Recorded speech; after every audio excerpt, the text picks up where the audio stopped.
Terima kasih Anda masih bersama kami di Kawanua Info. Pemirsa, ratusan pelamar kerja antusias mendatangi lokasi job fair di Duafa Center Kota Ternate. Para pencari kerja rela menunggu dan mengantre demi bisa memasukkan berkas di sejumlah perusahaan. Ratusan pelamar kerja dominan terdiri dari muda-mudi tampak memadati lokasi job fair di depan gedung Duafa Center Kota Ternate, Maluku Utara. Job fair ini digelar oleh pemerintah Kota Ternate untuk mempertemukan pelamar kerja dengan pihak perusahaan. Pelamar dapat mendaftar melalui jalur offline secara langsung yang disediakan panitia maupun melalui aplikasi secara online.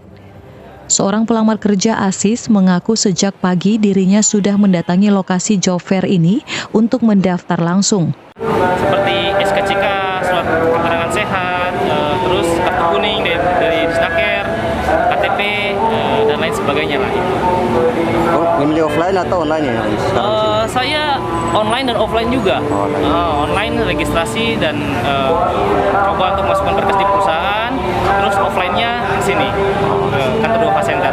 Dari jam berapa tadi datang di sini? Saya dari jam 9. 9. Iya. Sampai sekarang sudah selesai tahap? Belum ada yang datang dari perusahaannya, belum ada yang datang. Hal serupa juga dilakukan oleh Dian yang mengaku baru kali ini mengikuti job fair. Orang mau mencoba di sini, kan di sini ada buka peluang, jadi apa salahnya orang mau mencari lewat sini.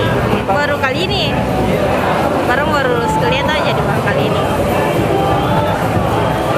Tahu masih lihat lagi, baru mau daftar kok, belum tahu lagi, masih pilih-pilih.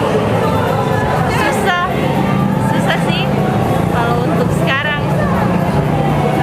Secara keseluruhan sebanyak 36 perusahaan di Maluku Utara yang membuka lowongan pekerjaan baik sistem virtual maupun hybrid. Tercatat sejak Kamis siang jumlah pencari kerja yang telah memasukkan berkas lebih dari 1.000 orang. Dari Ternate, Maluku Utara, Opik Syarifuddin melaporkan untuk Kawanua TV.